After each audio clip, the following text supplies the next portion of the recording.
Bismillahirrahmanirrahim. Assalamualaikum warahmatullahi wabarakatuh. Salam sejahtera untuk kita semua. Dalam video ini saya akan menyampaikan terkait pernyataan diri dosen dalam unjuk kerja Tridharma Perguruan Tinggi atau PDD UKT-PT bidang pengajaran sebagai salah satu syarat untuk memenuhi sertifikasi dosen tahun 2025. Saya Dr. Galih Priyambada, Magister Pendidikan, dosen program studi S1 Pendidikan Olahraga, Fakultas Keguruan dan Ilmu Pendidikan, Universitas Muhammadiyah Kalimantan Timur. Saya memiliki nomor induk dosen nasional atau NIDN 1131089003, NUPTK 2163 768 669 130223. Saya memiliki jabatan fungsional lektor. Dalam kesempatan ini saya akan menyampaikan mengenai mata kuliah didaktik metodik permainan pada perkuliahan teori dengan menggunakan prinsip DIA atau Delivery, Interaction, and Assessment. Selanjutnya pada deskripsi mata kuliah ini membahas tentang perencanaan pembelajaran, seni mengajar, pemanfaatan media mengajar, strategi dalam pembelajaran permainan, metode efektif dalam pembelajaran permainan, dan penguasaan kelas dalam proses pembelajaran. Mata kuliah ini berbobot 2 SKS dengan rincian 1 SKS teori dan 1 SKS praktik. Setelah mempelajari mata kuliah ini, diharapkan mahasiswa mampu mempraktikkan cara mengajar dalam pembelajaran pendidikan jasmani pada materi permainan dengan baik.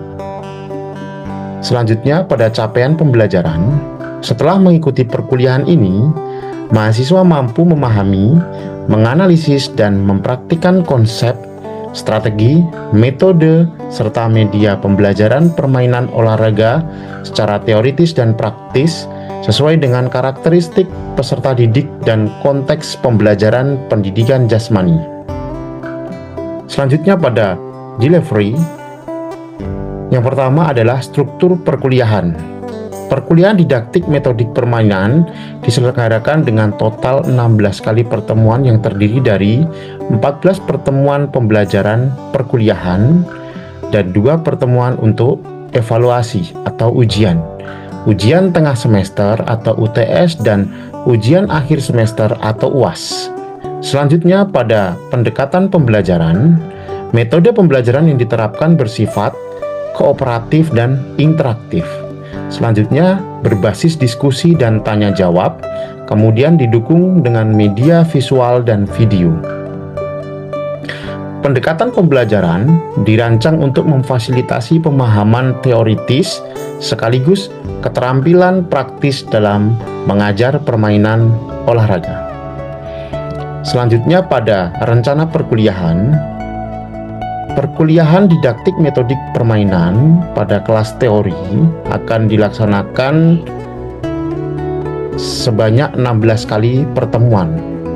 Pada pertemuan pertama terkait seni mengajar olahraga permainan, pada pertemuan kedua terkait strategi dalam pembelajaran olahraga permainan, pada pertemuan ketiga terkait metode efektif dalam pembelajaran olahraga permainan, pertemuan keempat penguasaan kelas dalam pembelajaran olahraga permainan, pertemuan kelima dan keenam yaitu perencanaan pembelajaran permainan, pertemuan ketujuh analisis permainan berdasarkan jenisnya, dan pertemuan kedelapan yaitu ujian tengah semester atau UTS.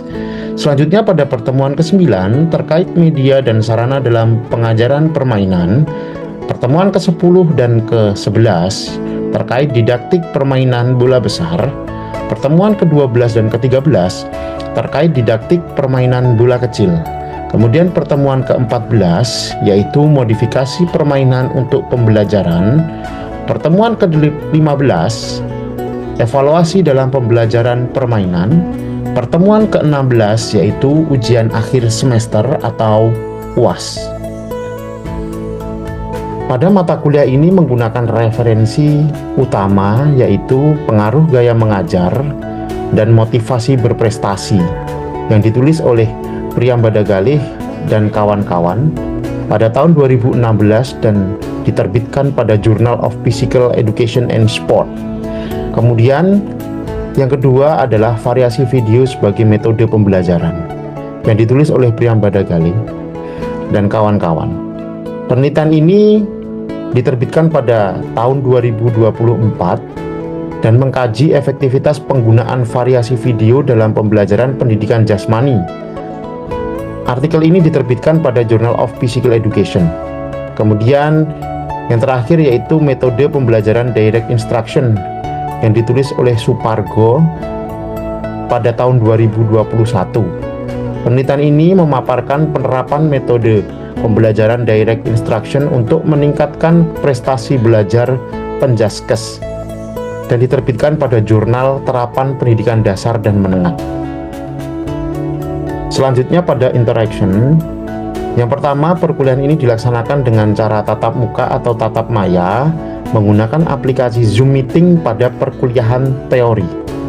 Selanjutnya, pertemuan langsung tatap muka di lapangan dilaksanakan pada perkuliahan praktek. Yang kedua yaitu diskusi dan interaksi dalam perkuliahan ini dilakukan secara langsung saat perkuliahan, baik saat perkuliahan daring maupun perkuliahan luring. Yang ketiga yaitu diskusi dan tanya jawab dilakukan dengan metode studi kasus. Selanjutnya adalah assessment atau penilaian. Pada mata kuliah didaktik metodik permainan menggunakan 5 indikator penilaian. Yang pertama adalah kehadiran dengan bobot 10%, kemudian tugas dengan bobot 20%, dan yang selanjutnya adalah keaktifan dengan bobot 15%, kemudian ujian tengah semester atau UTS dengan bobot 25%, dan yang terakhir adalah ujian akhir semester atau UAS dengan bobot 30%. Pada video selanjutnya saya akan menayangkan cuplikan mengajar pada mata kuliah didaktik metodik permainan pertemuan kedua kelas teori dengan materi strategi dalam pembelajaran olahraga permainan. Selamat menyaksikan. Bismillahirrahmanirrahim. Assalamualaikum warahmatullahi wabarakatuh. Waalaikumsalam warahmatullahi wabarakatuh. Alhamdulillah wa syukurillah la haula wala quwata illa billah. Rabbi shrah li sadri wa yassir li amri wa hlul 'uqdatam min lisani yafqahu qawli. Bagaimana kabarnya teman-teman mahasiswa? Alhamdulillah baik, Pak. Oke, untuk mengawali perkuliahan kita di siang hari ini, marilah kita buka dengan berdoa. Saya minta tolong untuk perwakilan satu mahasiswa yang memimpin untuk Fitri Mawarni, dipersilakan. Baik, sebelum kita memulai kegiatan pembelajaran, alangkah baiknya kita berdoa dengan melafalkan basmalah secara bersamaan. Bismillahirrahmanirrahim. Oke, terima kasih. Kita masuk pada materi perkuliahan. Kita saat ini masuk pada pertemuan kedua pada mata kuliah didaktik metodik permainan dengan materi strategi dalam pembelajaran olahraga permainan. Saya, Dr. Galih Priyambada MPD, akan memaparkan beberapa hal berkaitan dengan materi di atas. Sebelumnya kita sudah membahas materi berkaitan dengan seni permainan atau seni pembelajaran permainan dalam olahraga, dan dalam kesempatan ini kita akan membahas materi selanjutnya. Tujuan pembelajaran yang pertama, pemahaman konseptual. Mahasiswa diharapkan mampu memahami pengertian strategi mengajar permainan secara mendalam, mengidentifikasi berbagai jenis strategi yang sesuai dengan konteks pembelajaran, serta menghasilkan kelebihan dan keterbatasan masing-masing dari strategi. Selanjutnya, perencanaan strategis. Mahasiswa dapat menyusun rancangan strategi pembelajaran yang efektif, kontekstual, dan inovatif untuk berbagai jenis permainan olahraga dalam pendidikan jasmani dengan mempertimbangkan karakteristik peserta didik. Kemudian aplikasi praktis. Mahasiswa mampu memahami dan mempraktekkan cara mengajar berbagai permainan olahraga dengan pendekatan pedagogis yang tepat dan efektif. Selanjutnya, alur penyusunan strategi mengajar. Yang pertama ada tujuan pembelajaran, menentukan sasaran yang ingin dicapai oleh peserta didik. Jadi sebelum pembelajaran itu, guru harus melakukan telaah awal untuk mendapatkan apa yang akan dicapai. Kemudian ada pemetaan materi, mengorganisasi materi secara sistematis. Karena dalam hal ini materi itu sangat berkaitan erat dengan proses pembelajaran. Jangan sampai materi yang digunakan itu tidak sesuai dan tidak memiliki karakteristik sesuai dengan peserta didik. Selanjutnya ada pemilihan metode, menentukan cara penyampaian yang optimal untuk materi tertentu. Kemudian evaluasi hasil. Nah, ini sangat penting juga karena dari proses pembelajaran yang telah dilakukan, pemilihan metode dan bentuk pola pembelajaran yang dilakukan, itu nantinya harus ada evaluasi hasil. Ketercapaian proses pembelajaran itu diukur melalui evaluasi hasil ini, mengukur ketercapaian tujuan dan efektivitas strategi. Di sini ada implementasi dalam pendidikan jasmani. Jadi ada terstruktur, pembelajaran diorganisasi secara sistematis dengan memperhatikan urutan logis pengembangan keterampilan dari yang sederhana hingga yang lebih kompleks. Kemudian ada kontekstual. Dalam hal ini pembelajaran dihubungkan dengan situasi nyata dalam olahraga dan kehidupan sehari-hari, sehingga membuat materi lebih bermakna bagi peserta didik. Kemudian ada berorientasi tujuan. Tentu dalam proses pembelajaran itu memiliki tujuan. Pembelajaran diarahkan untuk mencapai kompetensi gerak yang spesifik dengan memperhatikan aspek efektivitas dan efisiensi. Selanjutnya, aktif dan partisipatif. Jadi siswa itu harus didorong, dipancing untuk tumbuh rasa keaktifan atau partisipasi dalam kelas sehingga tidak pasif. Siswa lebih aktif baik itu dalam materi teori ataupun praktek. Pembelajaran mendorong keterlibatan aktif peserta didik dalam proses belajar, bukan sekedar menjadi penerima pasif informasi atau instruksi. Ini kunci strategi mengajar dalam penjas. Bersifat dinamis dan adaptif. Strategi mengajar harus fleksibel dan dapat disesuaikan dengan situasi pembelajaran yang berkembang. Seperti halnya guru perlu responsif terhadap umpan balik peserta didik dan kondisi lingkungan belajar yang berubah. Jadi ini maksudnya dinamis itu menyesuaikan baik itu dengan kondisi lingkungan, kondisi sarana prasarana, karakteristik siswa dan lain sebagainya. Kemudian ada berbasis gerak dan praktek. Pembelajaran pendidikan jasmani menitik beratkan pada pengalaman gerak langsung dengan proporsi praktek yang lebih besar dibanding dengan teori. Kemudian mengintegrasikan dimensi kognitif, afektif, dan psikomotor. Strategi mengajar yang efektif mengembangkan pemahaman konseptual, kognitif. Jadi tingkat pemahaman siswa itu bagaimana? Kemudian sikap atau nilai, disiplinnya bagaimana, keaktifan di kelas bagaimana, kemudian siswa itu dalam proses pembelajaran apakah dia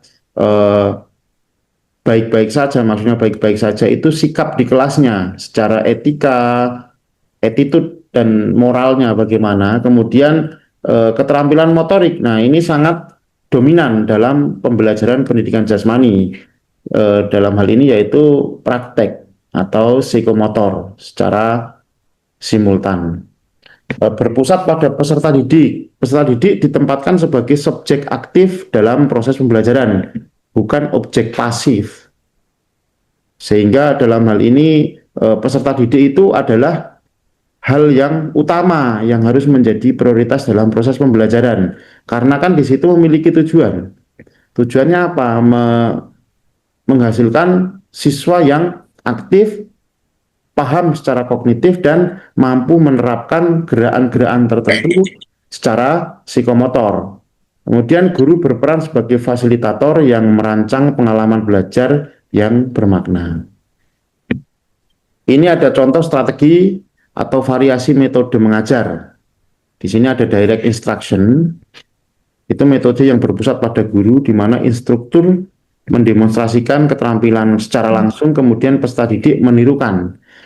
Selanjutnya ada cooperative learning, metode yang mengorganisasi peserta didik dalam kelompok-kelompok kecil untuk saling belajar dan mendukung. Nah, dalam hal ini sangat mendukung, dan ini bisa mengakomodir siswa yang dirasa kurang mampu ketika dia secara individu mengikuti proses pembelajaran, sehingga dalam pembentukan kelompok kecil ini mampu menopang atau memberikan dukungan, dorongan secara langsung kepada teman yang dirasa kurang bisa mengikuti.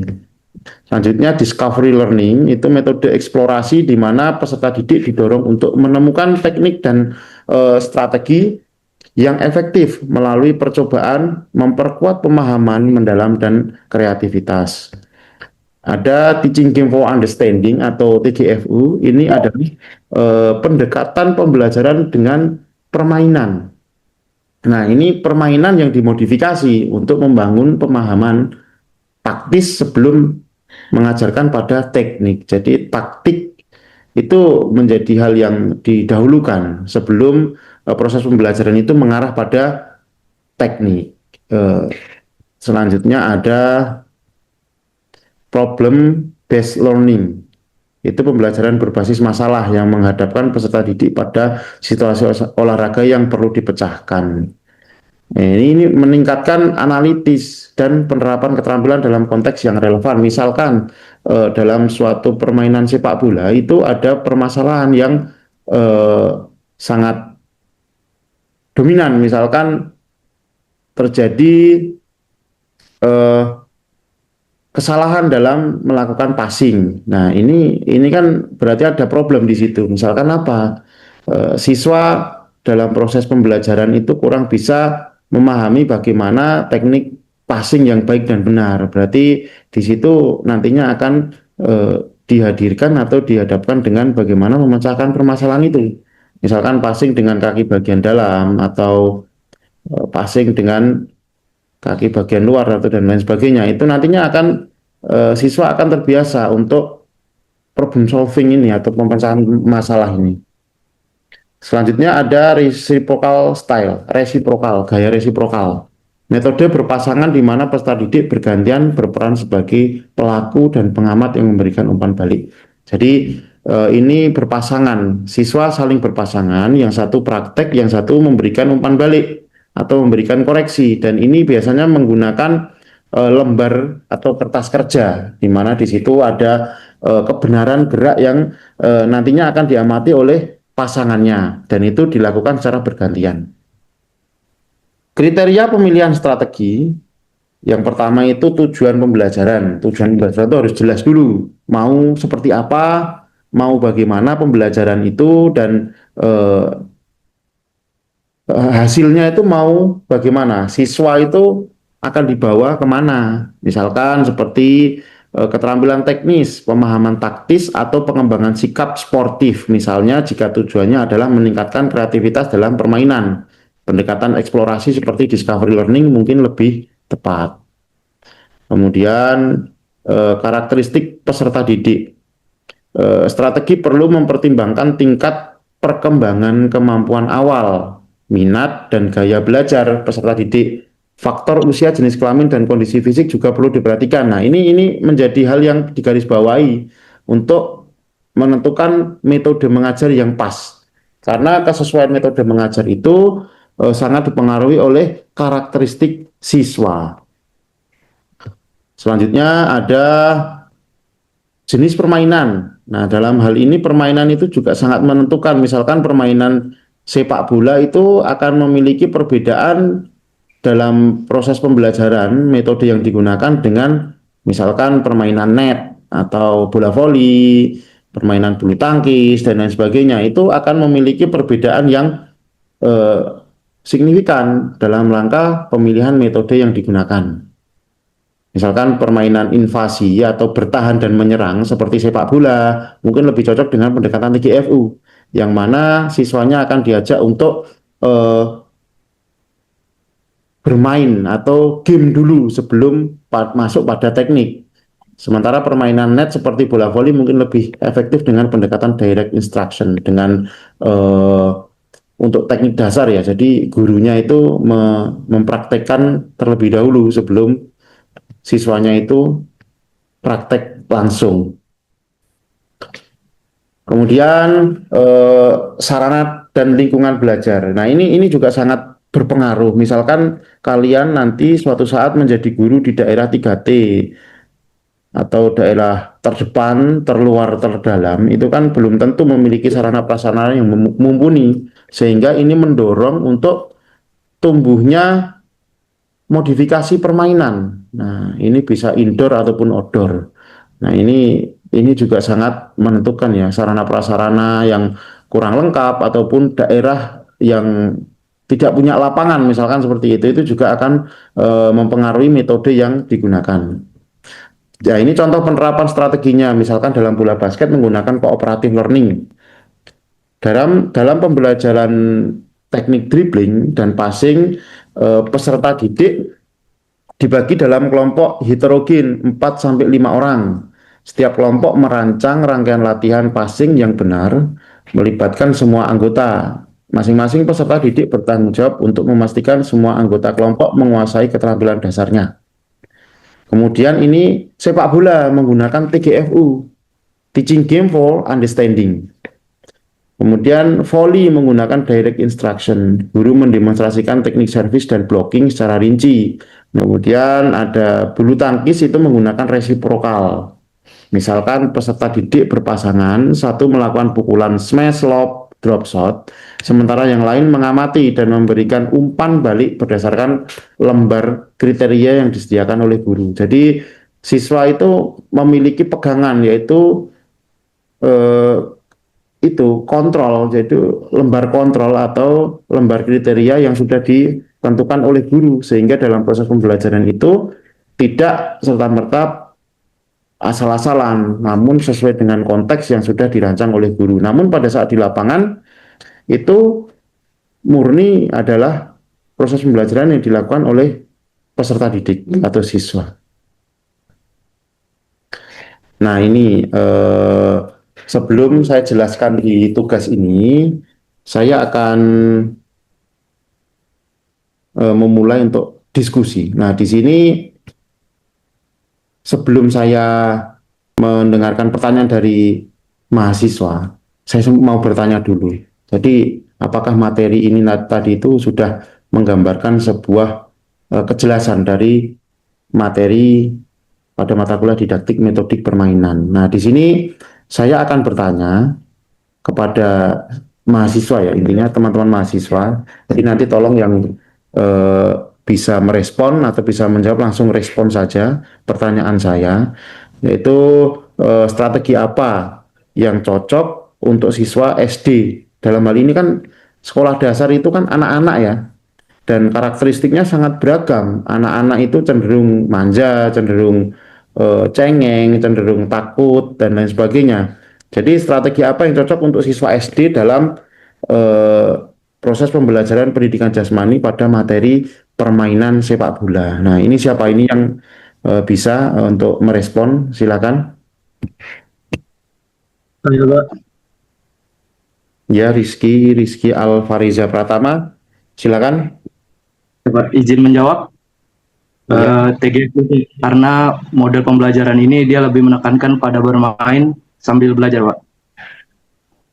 Iya, jadi menggunakan TGFU ya intinya ya. Seperti itu. Jadi memang benar. Jadi TGFU itu memang eh, pola pendekatan metode pembelajaran atau metode pembelajaran yang lebih ditekankan pada pendekatan taktis atau game eh, sehingga dalam proses pembelajaran itu akan sangat jelas nantinya game di awal taktis kemudian dilanjutkan dengan teknik sesuai dengan sesuai dengan materi yang ada di dalam sepak bola. Oke, selanjutnya saya akan bertanya. Eh, saya akan bertanya pada Muhammad Arifin Ilham. Nah, dalam hal ini Muhammad Arifin ada ya, hadir ya? Hadir, Pak. Nah, Hadir, Pak. oke, saya akan bertanya apa yang kalian lakukan jika strategi tidak efektif. Misalkan dalam proses pembelajaran itu, misalkan kalian berperan menjadi guru. Proses pembelajaran dengan metode yang sudah ditentukan itu ternyata tidak efektif. Itu apa yang seharusnya dilakukan? Kita sambil evaluasi itu kita lihat, Pak, kecocokan antara materi sama strategi yang mungkin bakal sesuai nanti untuk pembelajaran selanjutnya. Begitu, Pak. Oke, selanjutnya, misalkan dari paparan saya tadi dirasa kurang jelas, itu boleh ditanyakan. Ya, Pak. Ya, Selamat Balirudin. Ya, Pak. Ya, silakan. Izin bertanya, Pak, apakah dalam suatu materi permainan dalam Benjas, apakah strategi pembelajaran bisa digabungkan? Bisa apa? Apakah dalam suatu materi permainan dalam Benjas, apakah strategi pembelajaran bisa digabungkan? Bisa digabung begitu ya? Iya, Pak. Oke, dalam proses pembelajaran pendidikan jasmani itu bisa.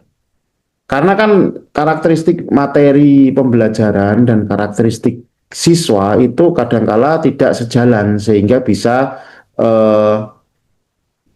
memungkinkan untuk menggabungkan metode mengajar atau strategi mengajar dari beberapa metode atau beberapa strategi yang mana hal itu bertujuan untuk mengakomodir beberapa karakteristik yang ada dalam materi itu. Misalkan yang pertama materinya yang memiliki karakteristik yang berbeda, di adanya peserta didik yang memiliki karakteristik yang berbeda-beda sehingga itu menimbulkan keragaman dalam proses pembelajaran, sehingga hal ini sangat memungkinkan sekali untuk dilakukan penggabungan dari strategi mengajar. Seperti itu. Saya kira cukup ya, atau nanti misalkan ada pertanyaan lagi bisa disambung di luar perkuliahan ataupun dalam nanti bisa chat langsung ke saya untuk penjelasan yang lebih jelas lagi. Nah, ini untuk penugasan atau tugas ya minggu depan, ya ini pengumpulannya minggu depan ya. Jadi rancangan strategi pembelajaran akomodatif. Jadi buatlah sebuah rancangan strategi pembelajaran pendidikan jasmani yang mengakomodasi perbedaan kemampuan siswa. Ini bagaimana sih misalkan ketika terjadi perbedaan kemampuan dari siswa itu. Jadi strategi harus mempertimbangkan variasi kemampuan fisik, minat, dan karakteristik siswa. Jadi ini bisa di screenshot ya. Bisa di screenshot kemudian nanti dipahami untuk dikumpulkan di pertemuan minggu depan. Nah, ini nanti saya juga minta untuk dipaparkan. Jadi 1, 2, 3 orang mahasiswa untuk memaparkan hasil dari ini. Oke, saya kira itu saja dari saya.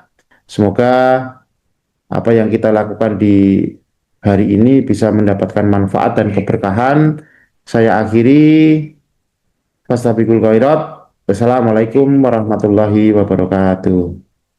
Waalaikumsalam warahmatullahi wabarakatuh. Oke, terima kasih. Boleh live ya.